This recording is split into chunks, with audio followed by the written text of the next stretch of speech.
Welcome, dear traveler of time and thought. Tonight, we journey back to a place of ancient wisdom, whispering trees and moonlit courtyards. A place where learning wasn't just a path, but a way of being.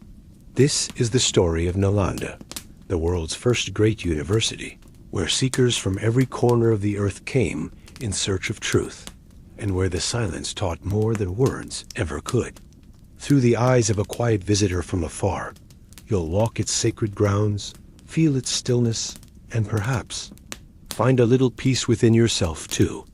If this story brings a moment of calm to your heart, a little stillness to your night, please consider liking this video and gently subscribing to our channel. Here, every week, we tell stories not just to entertain, but to soothe, to awaken, and to remind you of what truly matters.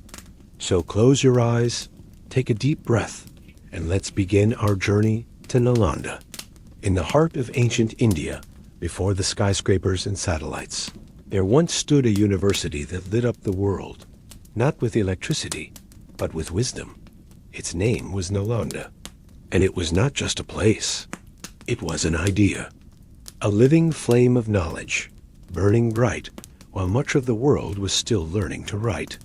This is the story of Nalanda, the world's first true residential university, where monks walked barefoot through courtyards lined with Bodhi trees, where debate was an art form. Envisioned a place where knowledge would be free, sacred, and shared with the world, regardless of caste, language, or origin, and where minds met not in conflict, but in truth-seeking. Let us walk back 1,500 years. The year was around 5th century CE, in what is now the state of Bihar. A great king of the Gupta Empire, Kumaragupta I, and so Nalanda was born, not a palace of wealth, but of wisdom. A city of books, not bricks. The scent of jasmine and sandalwood drifting through stone walkways. A sanctuary where seekers of truth came not for degrees, but for awakening. Then a discussion on grammar, mathematics, astronomy, medicine, or even alchemy by evening. A day in the life at Nalanda. Imagine the sun rising over vast sandstone halls, their walls etched with prayers and sutras. Students from all over Asia, China, Tibet, Korea, Persia, even Greece walked together in ochre robes, carrying nothing but palm leaf manuscripts and a burning curiosity. They rose at dawn with the temple bells, washed in the river, and then gathered for meditation before lessons began. And these were no ordinary lessons. A student might attend a discourse on logic and metaphysics in the morning, followed by a rigorous debate on Buddhist psychology. At its height, Nalanda housed over 10,000 students and 2,000 teachers, more than most modern universities today. What made Nalanda extraordinary wasn't just its subjects, it was its spirit. Here, knowledge was not given. It was questioned. A teacher would never say, "Believe me." He would say, "Ask more, doubt deeply, and test it with your own mind." Philosophy was not taught in isolation. It was lived. A monk studying compassion had to practice it in the kitchens and clinics. A student of healing spent hours in herbal gardens, learning from the earth itself. And debates? They were legendary. Every evening, students gathered in open courtyards for debates, not to defeat one another, but to arrive at a greater truth. A world where science and spirituality weren't at odds, but walked hand in hand. As one ancient visitor wrote, the debates at Nalanda were like rivers meeting, loud, flowing, sometimes clashing, but always merging into something deeper. News of Nalanda spread far beyond India. Chinese pilgrims like Xuanzang and Yaijing traveled across mountains and deserts to study here.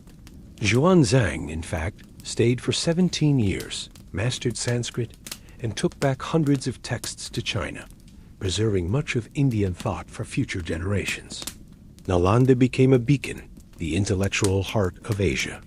From Ayurveda to astronomy, from metaphysics to meditation, Nalanda was Google, Harvard, and a monastery rolled into one. But every flame, no matter how sacred, must guard itself against the wind. In the 12th century, a Turkic invader named Bakhtiar Khilji stormed through northern India. Blinded by conquest and unfamiliar with the value of knowledge, he set fire to the libraries of Nalanda. It is said that the flames of Nalanda's library burned for months, fueled by hundreds of thousands of manuscripts, most of them never to be recovered. What was lost was not just paper, it was a legacy, a worldview, a reminder that humanity's true strength lies not in power, but in wisdom. You see, walls can burn, books can vanish, but ideas have a way of hiding in the hearts of dreamers. And Nalanda lived on. It lived on in the monks who fled and taught in Tibet, in the students who carried seeds of that wisdom back to China, Korea, and beyond. And even today, its memory lives in every child who dares to ask, why? In every mind that refuses blind belief. In every soul that studies not just to know, but to understand. Nalanda was more than a university. It was a temple of thought, a forest of intellect, and a mirror where the world once saw the best of what it could be. And maybe one day, we will build not just universities of concrete and code, but sanctuaries of truth, where knowledge is sacred and questions are holy. Because the light of Nalanda may have dimmed, but it was never truly lost. It waits quietly, in the seekers of every age. Let the world fall quiet now. Let the hum of the day soften like the last glow of the sunset. Because tonight, I want to take you on a journey, not far, but deep, into a place where time slowed down and the soul could listen. The place is Nalanda, and the year is long ago, but close enough if you close your eyes. There was a young scholar named Anav. He had traveled weeks by foot, across plains and rivers, to reach this sacred seat of learning. His heart was full of questions, his mind eager like a flame in wind. The gates of Nalanda opened to him, not with grandeur, but with peace. A simple monk in ochre robes greeted him with a gentle nod and guided him to his quarters, a small stone room with a window facing the rising sun. On his first night, Anav couldn't sleep. The air was too quiet, and the silence too deep. So he stepped out into the courtyard. The moon was full, and silver light draped the mango trees like silk. He wandered, barefoot, through the quiet lanes of the university, past the grand temples, past halls still echoing with the day's debates, until he reached the library pavilion, where scrolls slept like dreamers in rows of wooden shelves. He sat on the steps, breathing in the night. Then he heard the soft shuffle of feet. It was Acharya Purna, an elder monk, his teacher. The monk sat beside him without a word for a long time. Then he said, "Tell me, Anav, why did you come here?" Anav hesitated. Then he whispered, "To learn, master, to know the truth." The monk smiled gently, looking up at the stars. "And what truth do you seek?" Anav was quiet. He didn't know how to answer. Was it truth about the universe? About gods? About himself? Instead, he asked, "How will I know when I've found it?" The monk closed his eyes. "You won't find it like a coin in the dust," he said. "You will know, because you will stop asking." There was silence again. But now it wasn't empty. It was full, like a bowl filled with moonlight. In the weeks that followed, Anav's life took a rhythm. He rose with the temple bell, washed in the cool river, and joined the others under the banyan tree for morning meditation. He sat through discourses on logic, where the nature of existence was unraveled word by word. He studied Sanskrit, not to recite, but to listen, to feel what it meant when sound became meaning. He learned of sunyata, emptiness, not as void, but as the space that allows everything to be. And every night, he would return to the same library steps, watching the moon carve soft shadows through the leaves. One evening, Acharya Purna joined him again. They sat in silence, And then the monk said, "Tell me, Anav, what have you learned?" Anav thought long, then said softly, "I used to believe that truth was something to capture. Now I feel it's something to become."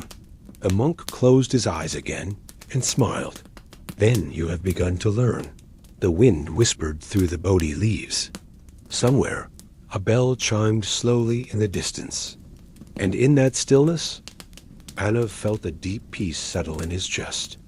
Not excitement, not enlightenment, just peace. He stayed at Nalanda for many years. He never rushed, never sought to be the wisest, only to remain empty enough to keep learning.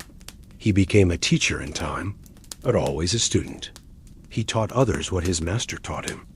That truth is not an answer. It is a space, a silence. And his hair turned silver like moonlight, a stillness within. And when Anav grew old, he still walked those courtyards every evening, watching the stars rise above the stone spires of Nalanda. The world outside had changed. Empires had risen and fallen. But within those walls, the silence remained.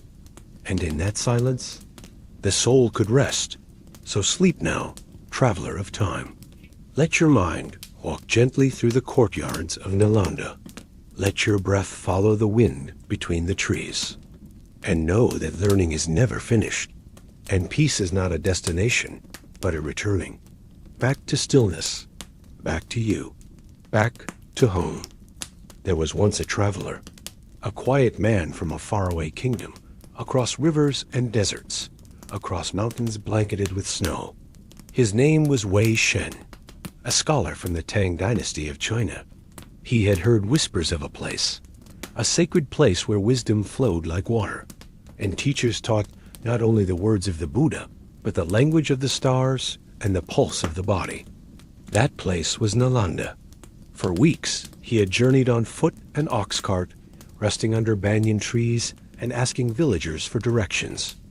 "Where is the path to knowledge?" he would ask. And always, the answer was the same. "Go east, where the air feels still and the bells ring through the leaves." And then one morning, just as the sky turned saffron and the birds began their prayer songs, Wei Shen saw it. At first, only the tips of temple spires, golden in the light. Then the great red brick gateways, carved with ancient Sanskrit verses. And finally, the courtyards, so wide and quiet that the air itself seemed to bow in reverence. He had arrived. The monks welcomed him with warm water and a simple bowl of rice. No questions, no pride, only peace. He was led to the Western Study Pavilion, where foreign travelers were given room to breathe, space to observe. For the first time in his life, Wei Shen felt small, not in fear, but in awe. That day, he wandered slowly through Nalanda's sacred grounds. Everywhere he turned, he saw students sitting in circles beneath the shade of trees, debating softly about the nature of time, about whether the self truly exists, about how thought arises, and whether the moon reflects the mind or the mind reflects the moon. Scrolls of mathematics lay beside meditations on compassion. Chalk markings of star charts were drawn next to lotus paintings and anatomical diagrams. It was not chaos. It was harmony. A garden where every flower bloomed in its own season. That evening, as the sun melted behind the tall spires, Wei Shen met an elderly monk sitting on a stone bench, feeding a squirrel with crushed almonds. The monk gestured for him to sit. Wei Shen bowed and spoke in Sanskrit. "Master, I have studied in Chang'an, learned from Confucian sages, but never have I felt this kind of stillness. Tell me, what is it that makes Nalanda so alive?" The monk smiled without looking at him. "Because here we study not to become more, but to become less. Less arrogant, less restless, less lost, until only truth remains." That night, Wei Shen sat by the central pond. The moon was high and silent, mirrored perfectly in the still water. And he remembered a phrase he had read many years ago. A clear mind is like a still pond. In it, truth reflects itself. He didn't speak. He didn't write. He simply breathed, slowly, deeply, and let Nalanda's peace sink into his bones. The days turned into weeks, and every morning he rose with the gong, listened to chants floating over the trees, shared breakfast with monks from Tibet, India, Sri Lanka, and learned that wisdom had no homeland, only a home. He studied the works of Nagarjuna and Aryadeva. He debated respectfully with disciples of various schools, and each day he shed more of what he thought he knew, and gained something far more valuable, clarity. When the time came for him to leave, Wei Shen stood at the great gate of Nalanda one last time. The same monk appeared again, as if from nowhere.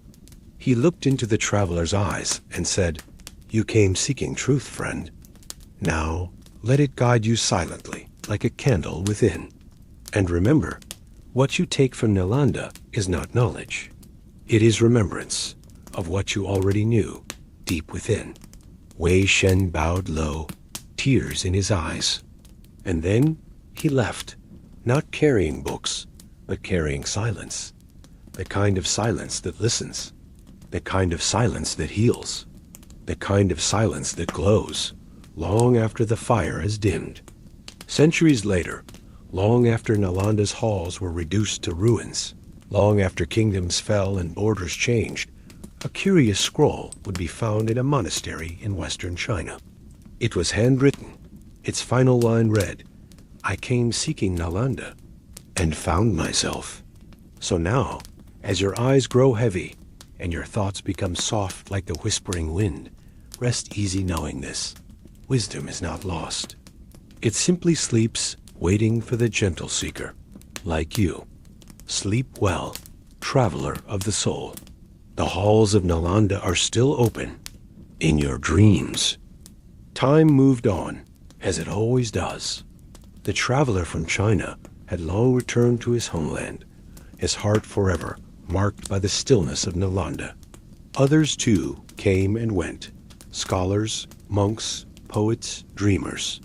For centuries, Nalanda stood not just as a university, but as a sanctuary of the soul.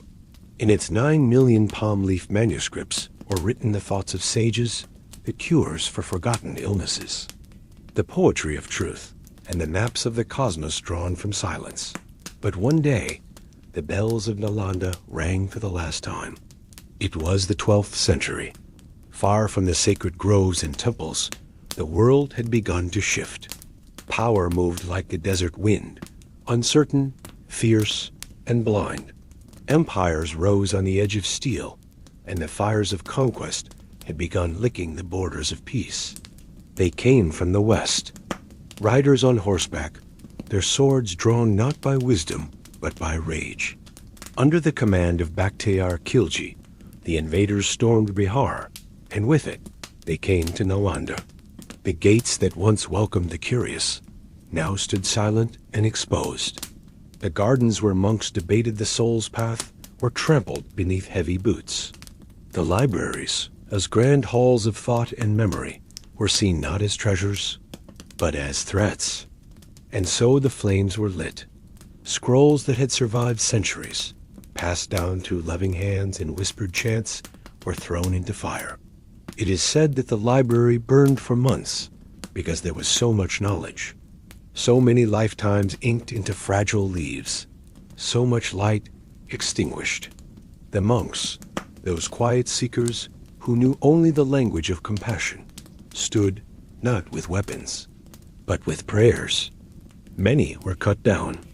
Some escaped into forests, carrying what little they could, a scroll, a statue, a teaching etched into memory. A few fled across mountains, finding shelter in monasteries in Tibet, Nepal, and Sri Lanka, where they planted the last seeds of Nalanda's legacy. They would bloom again, hoping one day. And then it was quiet. Where once mantras floated through the air like morning mist, there was only wind. Where once the minds of thousands lit up in pursuit of truth, there was only ash. But even in sorrow, there was something that could not be burned, because Nalanda was never just bricks. It was never just books. It was a way of being. In the centuries that followed, pilgrims still came to the ruins, but with their hearts. They sat among the broken walls, their fingers tracing the ancient carvings, and they listened. Not with their ears. And sometimes, they said, if you sat still enough, you could still hear the chanting soft, far away, as if echoing across time. The knowledge of Nalanda did not vanish. It hid in the quiet breaths of Himalayan monks, in Tibetan manuscripts, in the way a teacher kneels to speak to a child. It passed down not through war, but through remembrance. So now, dear listener, as your eyes grow heavy and your thoughts slow like a fading fire, know this: truth cannot be destroyed, wisdom cannot be erased, and peace, though buried, will always find its way back to the surface. Just as Nalanda will, one day, in a quiet mind, in a kind act in a dream. Centuries passed, seasons danced through the land, empires rose and fell, roads changed, languages shifted, but the earth remembered. And far in the quiet plains of Bihar, among sleepy trees and golden dust, the bones of Nalanda still breathed. They did not speak in words anymore. They whispered in cracked stones, in carved lotus petals weathered by wind, in staircases that led to nowhere, and yet invited you to climb. One day, in early spring, a man arrived. He wasn't a scholar. He wasn't even sure why he had come. His name was Arjun, a software engineer from Bangalore, burned out, disconnected from life, and quietly carrying something inside him that no machine could fix. Stress, restlessness, the kind of ache that hides behind the eyes. He had heard the name Nalanda only once, in an old book his grandfather used to read. It spoke of a university where monks once taught the meaning of life. On a whim, or perhaps guided by something silent, Arjun booked a train. When he stepped onto the cracked pathways of the ruins, he didn't feel awe. He felt a strange stillness, not around him, but inside. There were no signs that said, "Here is truth." No banners, no screens, no answers. Just stone, red, warm, quiet. He walked slowly, as if afraid to break the silence. Past fallen pillars, through shadowed temples where birds had made their nests. He saw the steps that once led to wisdom. Now they led to sky. He sat down on one of them, closed his eyes, and breathed. For the first time in years, he had nothing to do, nowhere to be, no one to become. Time passed. A breeze rustled through ancient Bodhi trees. He could almost hear laughter, not loud, but soft, distant, perhaps from students who once debated the meaning of self under this very tree. Then he heard a voice, not out loud, but inside.